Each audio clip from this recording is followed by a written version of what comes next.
जी घटना घडलेली आहे ती अतिशय निंदनीय आहे, कायद्याने अपराध आहे। आपण त्याचा कायदेशीररित्या गुन्हा दाखल केलेला आहे। तुम्ही लोकांनी जो संयम दाखवला आणि शांततेच्या मार्गाने तुमचा निषेध व्यक्त केलेला आहे, ह्या भावना डेफिनेटली आम्ही आणि आमच्या वर प्रशासनापर्यंत निश्चितपणे पोहोचतील आणि आम्ही आमचे पूर्ण प्रयत्न देणार आहे। आजपर्यंत आम्ही प्रत्येक गोष्ट इथला जो प्रॉब्लेम आहे तो सॉल्व्ह करण्याचा प्रयत्न केलेला आहे। फक्त आणखी एक विनंती अशी आहे माझी की कृपया ग्रामपंचायतीने लवकरात लवकर CCTV कॅमेऱ्याचं जर का केलं तर आम्हाला बऱ्याचशा गोष्टी सॉल्व्ह करण्यात सहाय्य मिळेल। धन्यवाद।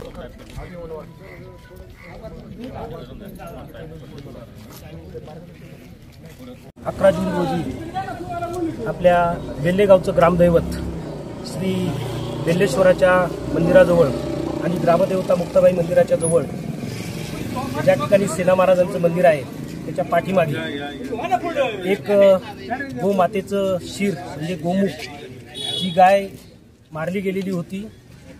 एकादशीचा दिवस होता, तदनंतर वटपौर्णिमा त्या दिवशी होती आणि गेल्या 11 जून रोजी ग्रामदेवता मुक्तामातेच्या मंदिराजवळ आणि जे बेल्लेश्वराचं मंदिर आहे ग्रामदैवत जे बेल्ले गावातील मंडळी मानतात तिथे सेना महाराजांचं मंदिर आहे त्याच्या पाठीमागे एक गोवंशाचं मुख त्या ठिकाणी सापडलं गेलं आणि त्याच्यामुळे इथलं जे पावित्र्य आहे मंदिरांचं ते नष्ट झालेलं आहे। बऱ्याच दिवसापासून हा प्रकार गावामध्ये चालू आहे। याच्यावर कायद्याच्या पद्धतीने काम करतोय, पोलीस प्रशासन त्यांच्या पद्धतीने काम करते। लोकांमध्ये फार मोठी चीड निर्माण झालेली आहे आणि त्याचाच एक भाग आज ग्रामदैवत भैरवनाथाच्या मंदिरासमोर आपण सर्वजण या ठिकाणी त्या चुकीच्या गोष्टीचा निषेध करण्यासाठी उपस्थित झालेलो आहोत।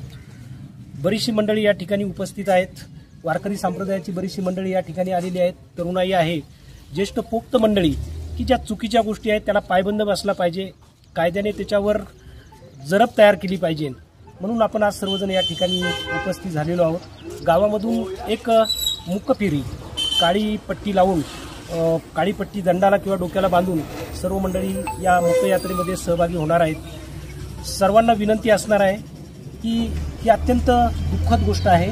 आपली गोमाता ज्या वेळेला मारली जाते, कापली जाते, तिचा वेगळ्या पद्धतीने उपयोग केला जातो हे कुणालाही मान्य नाही, कारण ती देवता आहे, तिचं आपण दर्शन घेतो, तिच्यामध्ये 33 कोटी देव आहे हे हिंदू धर्म संस्कृतीमध्ये सांगितलेलं आहे।